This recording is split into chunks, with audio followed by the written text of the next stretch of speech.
Hi, today I'm going to show you how to set up organic groups in Drupal 7. This video will walk you through the best way that I found to configure organic groups, but if you know of a better way, please feel free to post comments or email me directly, and if I agree with you, I'll produce another video with the new techniques. The reason I'm doing this is because I've been watching the issue queues a lot, and a lot of people are asking the same questions, and Amatai is having to give the same answer to everybody, and people still don't get it. So I'm hoping that with this video, we'll be able to move past the basic questions about how to set up organic groups in Drupal 7, and he can focus more on development of organic groups. So really quickly, some of the things I'm going to cover include creating a group type, creating a group content type, displaying group content on your group homepage, configuring who can post to your group and what they can post to your group, and finally how users can subscribe to a group in Drupal 7. So let's get started. Here I have a fresh install of Drupal 7 using the standard profile. And there are a few things we're going to need to do. First, we're going to install some modules. So we'll go to Modules, Install New Module, and we're going to do Organic Groups, Entity API, Views, and Chaos Tools to begin with. We will get to Organic Group Create Permissions later in the podcast. Once your modules are installed, it'll tell you that your content access permissions need to be rebuilt. Simply click Rebuild Permissions.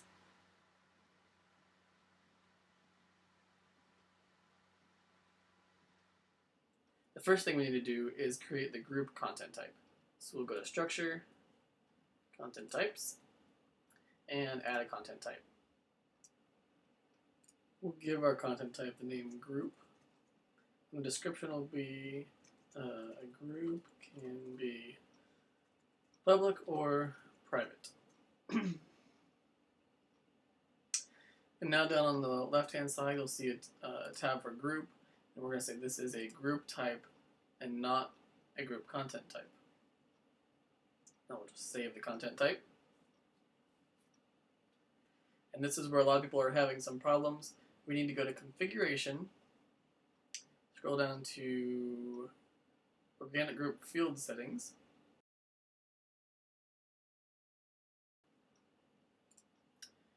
we're going to choose the group bundle because this is the group content type. We're going to add the field group visibility and add field. Now let's go create our group. Go to add content, group, and we'll scroll down. And for right now, I'm going to leave the group visibility to public. This is what we just added in the group fields. This public-private option. I'm going to leave it as public for now to show you how it works. So I'll just save it. And if we switch over to Firefox, you can see that our group is public because even anonymous users can see it and get into it.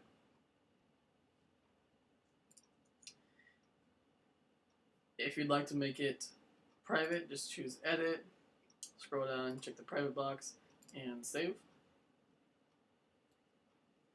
It's been updated, so now if we switch over and refresh, anonymous users can no longer see the group because it is private. So now let's switch over and enable the article type to be posted to a group. We'll choose Structure, Content Types, and now we will edit the article content type. Down on the Group tab, we will select Group Content Type and save.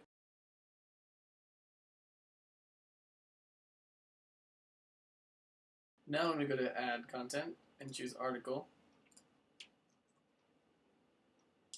we have the option to add it to the test group. So I'll go ahead and do that and choose Save. And right now, the way organic groups works is that this is a public post.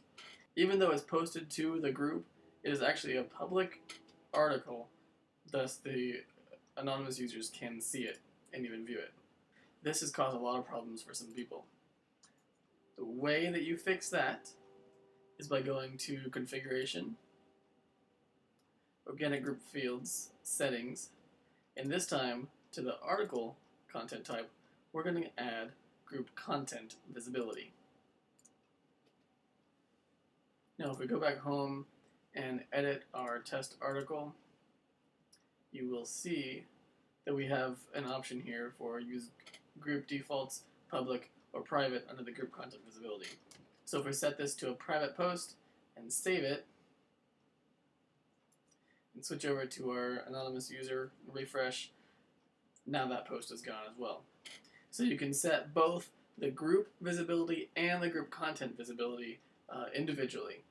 One of the powerful features of this is that we could actually have a group that is public with private articles inside of it.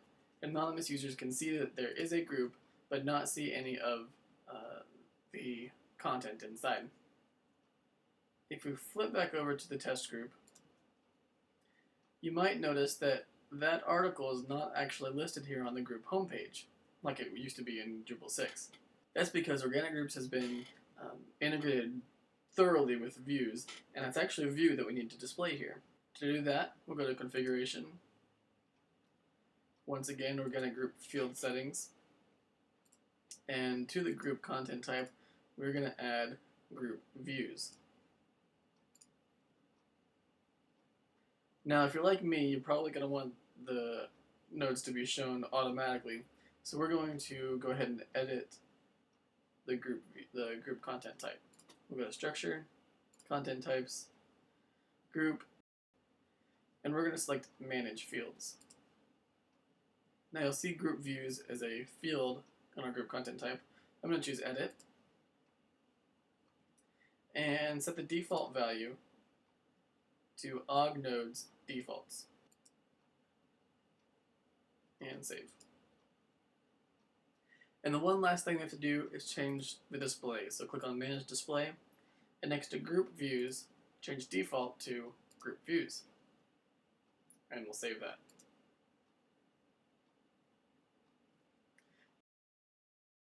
And back on the home page, if we edit the test group, we'll need to set the group views because this group was created before we set the defaults. So we'll just set it to og nodes defaults and save. Now if you view the test group, you'll see the test article right there on the group homepage. Now comes the fun stuff. Time to decide who can post to your group and what they can post to your group.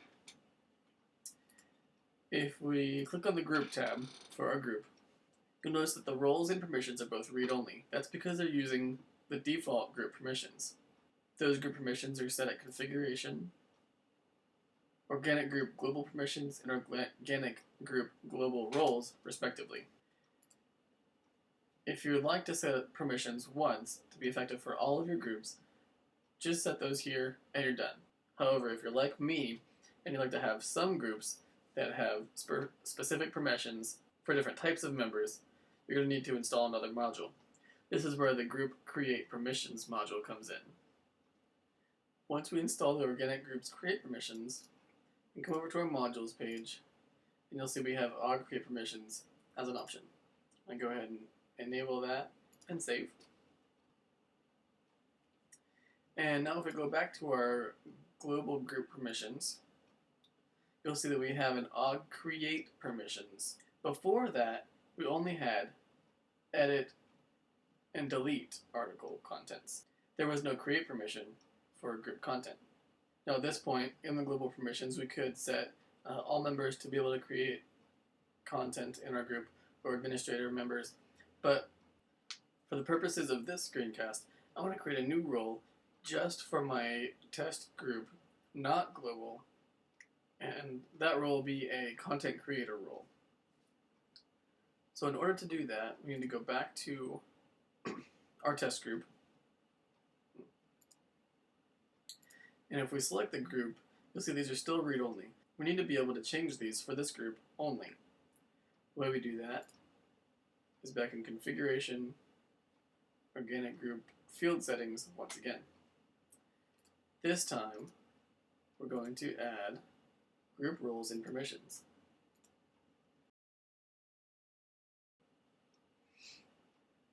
Now we can go back to our group. We're going to edit it and tell it to override the default roles and permissions. Now when we go to the group tab, you see that the read-only text is gone. I'm going to create a new role only for this group called Content Creator.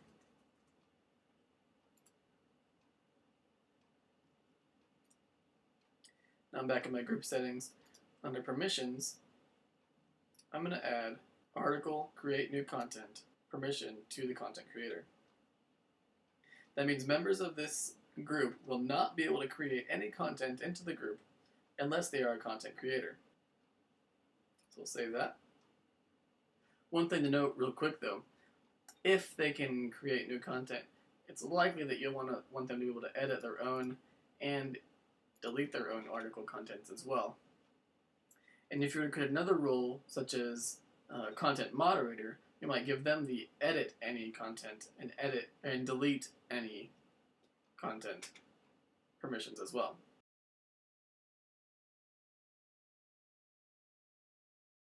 To test this out, we're going to need to add a new user to our group. Now if we go home and edit the group details of our test group, we can go to add people and add the user to our group.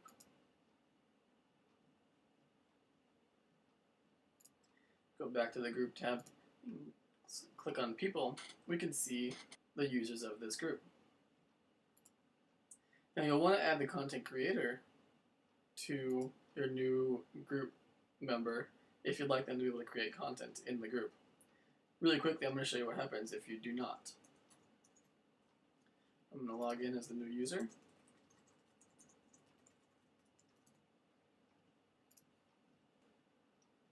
Our new user, you can add content, create an article,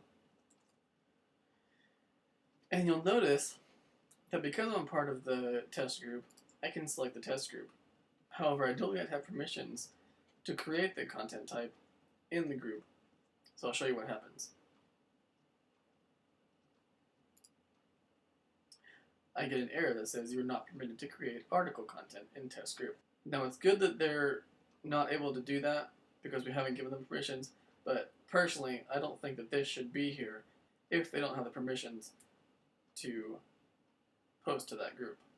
And if I just deselect the group and choose save, it's been posted to the home page. Now if we go back into our test group and go ahead and give our new member the content creator role within our group, then our new user can edit the article, select the group, and effectively post it to the group. So that is how you choose who can post to your group and what content types those users can post. Now as an anonymous user, I can select the test group and choose request group membership. A lot of people are wondering how to get this request group membership link. I believe this is the default field state in the latest update, but if you still do not have this, I'll show you how to get it. We're going to flip back over and go to Structure, Content Types, and for the group you're going to manage the fields. You're going to manage display, and for group type, make sure this is set to group subscription. If it's default, it's just going to say it's a group type. That's it. If it's a group subscription, you'll have the group subscription link. So once you've set that, you'll just save it, and you'll have the request group membership link. So I hope that this is going to help a lot of you guys figure out the basics of how to set up your organic groups in Drupal 7. Again, if you have any questions or comments on ways that this could be improved, or if there's anything that I've missed, please go ahead and leave a comment or email me directly, and I will see about updating this video to include your techniques. Thank you for watching.